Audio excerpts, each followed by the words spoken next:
গ্রাহকের দলিলের নেই কোনো এন্ট্রি।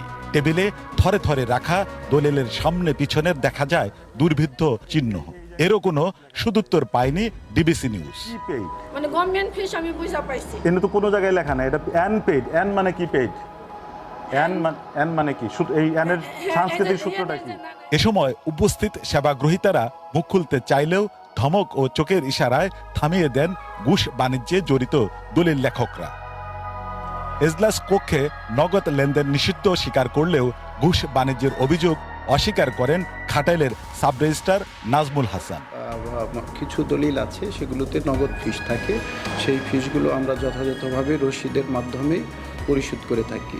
যদি এখানে কেউ রসিদের বিষয়ে রসিদ প্রদানের ক্ষেত্রে গাফিলতি থাকে, আমরা প্রয়োজনীয় ব্যবস্থার সাথে আমরা আরও সতর্কভাবে আমরা জনগণের সেবা নিশ্চিত করব।